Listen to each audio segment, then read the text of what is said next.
Hey y'all, welcome back to my channel, Girl Left on Red. It's your girl Ari and I'm here with another video about TBR lists. Now, I know everybody is obsessed with the TBR jar and I would love to do that. Unfortunately, I can't. I have no time. I have barely any time. I'm pretty much picking up these 3 books right here and praying that I could finish them for the month of May. I know this video is coming out a bit late, but don't worry about it because I am well into at least one of the first books and I'm so excited to talk to you about them. So I did go on a bit of a haul this month and last month. So April and May, I did a little book shopping. I didn't really have anything left on my shelf. As you can see behind me, I've pretty much read all my books that I own in home and I wanted some more physical copies. So I got 3 books that I wanted to talk to you guys about today that I'm super excited to read. So let's get into it. So for the first book, it's gonna be One Dark Window by Rachel Gillig. I've heard so many good things about this book. I'm actually really excited to start reading it. I'm going to wait for a long weekend, so I'm probably going to start and finish this book Memorial weekend when I have a little time off from school, a little time off from work, and I could just devour the book. So I'm really looking forward to it. I'm going to go ahead and read the back synopsis. And if you're like me, I actually don't like to do this. It's really not my favorite thing to do. However, I'm going to do it for you guys today so you can pick up the book, hopefully before May, and read it with me and just get back to me in my comments. So a quick synopsis about this book is: Elspeth Spindle needs more than luck to stay safe in the eerie Mistlock kingdom of Blunder. She needs a monster. She calls him the Nightmare, an ancient mercurial spirit trapped in her head. He protects her, he keeps her secrets. Wait, I really don't read the back of these books. I have no idea what this book is about, so I'm reading this back synopsis for the first time with you guys. But nothing comes for free, especially magic. Don't we know that? When Elspeth meets a mysterious highwayman on the forest road, her life takes a drastic turn. Thrust into a world of shadow and deception, she joins a dangerous quest to cure Blunder of the dark magic infecting it.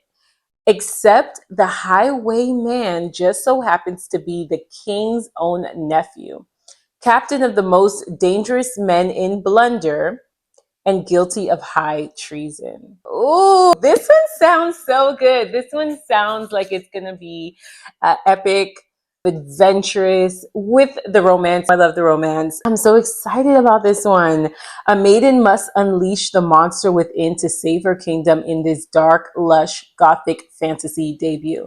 Now, why is this giving me a darker shade of magic vibes? If you read that one, do you feel like it's going to be around the same type of adventure? I do. I love to follow a good female main character and she seems like she's strong. So I'm excited. Some more people, some other authors did say pulse pounding, darkly whimsical, and aglow with treacherous magic. One Dark Window is everything I love in fantasy and more. And that was by Alison Saft, author of A Far Wilder Magic. I didn't read that, so I don't know. A beautifully dark fairy tale of blood, rage, and bitter choice that whisked me away to mist-wreathed woods, ripe with romance and menace. Ooh. And it sounds like it's not going to be just black and white. The moral is going to get very gray. It sounds like she might be like those villains that are not really a villain, like a monster that's not really a monster, that's going to be actually the good person. So then you can totally relate because maybe it's their nature to be a little bit on the evil side or on the bad side, but they're choosing good. And that's the best character, right? That's the best hero. I don't know. That's how I feel about it. And it is a series. So the second one is Two Twisted Crowns. All right. So yes, if you haven't read this, I would love to have you guys read along with me. Let me know what you guys thought about this. I'm so excited to get into this book. I just saw something in the back. Oh my God, should I not go into the back section? What? And it seems like it's short. It doesn't seem like it's too long. And I love a good paperback. I love bending my books. I know that's so controversial, but if you're like me and you get a good paperback and you just, yes, kill it. All right, so that's my first book, which I'm going to be reading at the end of May. All right, so this author, I have read about 2 of her romance novels, and this is her fantasy debut. She hasn't written a fantasy book. She's usually writes romance, and her name is Ali Hazelwood. Yes, that's who I'm talking about. Did y'all know? Because I just found out. So I did read Love Theoretically, which is so cute, such a cute romance. I love her romance. I think they're very fun, cute, light reads, but still interesting. A little bit of a spin with the nerdy, geeky kind of vibe, but sexy at the same time. So this one, however, seems to be a really bit different. Here goes the cover. Yes, it's beautiful. So this one is called Bride. And so just from the cover alone, I'm seeing werewolf, I'm seeing vampire, I'm seeing a bride. I don't know where this one's going to take us. So let's read it together. So I have not read the synopsis in the back at all yet. And don't mind my little butterfly. It's so cute, right? Don't mind that. It's not really where I'm at. I just stuck it in there because that's the bookmark that I want to use. So let's read it together. A vampire bride and an alpha werewolf form a dangerous alliance in this enthralling new paranormal romance. All right, so it's paranormal and it's a romance. So it's checking all the boxes already for me. Yes, it is. Misery Lark, daughter of a powerful vampire councilman, is an outcast. Oh, so her name is Misery. Ooh, I'm in the business of misery. Her days of living anonymously among the humans are over. She has been called upon to uphold an alliance between the vampires and their mortal enemies, the Wares. Wares are ruthless and unpredictable, and their alpha, Lo Moreland, is no exception. He rules his pack with absolute authority, but not without justice or feeling. It's clear from the way he tracks Misery's every movement that he doesn't trust her, or that he likes her, or that he's into her. You stalker, you. If only he knew how right he was. Misery has her own reason to agree to this marriage of convenience. Wait, they're getting married? A werewolf and a vampire? How does that work? Reasons? Wait. Let me go back. Misery has her own reasons to agree to this marriage of convenience. Reasons that have nothing to do with politics or alliances, and everything to do with the only thing she's ever cared about. And she is willing to do whatever it takes to get back what's hers. Hey, what is it? Oh, this is a little intriguing. It sounds very different. Typically, you don't see a werewolf and a vampire getting together. So it's like an old tale and a modern twist, right? We have vampires, werewolves, which if you're a Twilight girly like me, hello, yes, that's exactly down my alley. But then it has a different twist because it's like they're getting together and then it's a marriage of convenience. So it's really weird. I'm really thrown off by this one. I don't know. I was not expecting that. So Hazelwood unleashes her sparkling voice and wit on a paranormal Romeo and Juliet. Why didn't I see that? It's a Romeo. Okay. And that was internationally best-selling author Ruby Dixon. And Ali Hazelwood finally gives us paranormal with her trademark humor, twisty plot, and spice that doesn't quite buckle up. Is it spicy? I'm pretty sure it's not deep on the smut. I see y'all over there. Calm down, all my smut readers. I'm pretty sure it's not that crazy. New York Times bestselling author Hannah Witten. Okay, it seems to have a good little backing. The front, it even says passionate and witty and primal in its intensity. Ali Hazelwood's paranormal debut introduces a world as intriguing as its characters. And that's by New York Times bestselling author Nalini Singh. Okay, so book 2 in my TBR for May, and another short paperback I'm so excited to get into. I feel like I'm gonna eat this up in a weekend. I feel like I'm gonna like kill it, and I feel like it's gonna be good because honestly, when I read both of her other books, I read them in one sitting. Well, 2 sittings.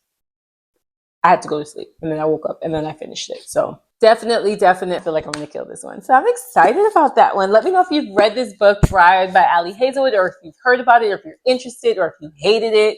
I am excited to give you guys my thoughts on this one. Yeah. All right. My book is gonna be 6 Days in Bombay by Alka Joshi. And that's gonna be, so this book specifically came in my book of the month subscription.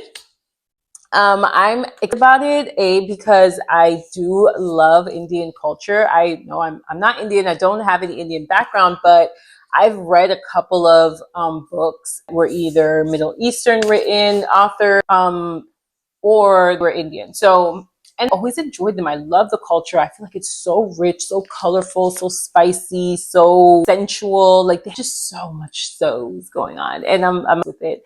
It's love Tahari Mafi books, and I do love, and even books I had to read like in school. Kite Runner was so good to me. I loved that one. Excited to get into this one, 6 Days in Bombay.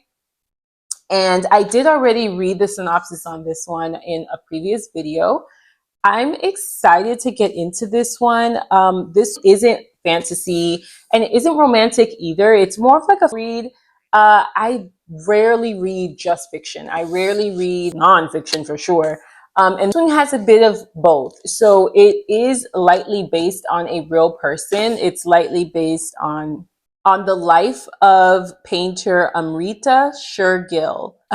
Yes, it is based loosely on a painter, and so it's a fictional story created around a real person. And so, I mean, a bit different for me. I'm excited to get into it and see how I like it. And usually the reason why I don't go into fiction, and this is like getting personal, is it's usually emotional. Like I feel like most fictional books are very emotional and not in like a way, in like almost depressing way. I always feel like I get a little depressed reading fictional books.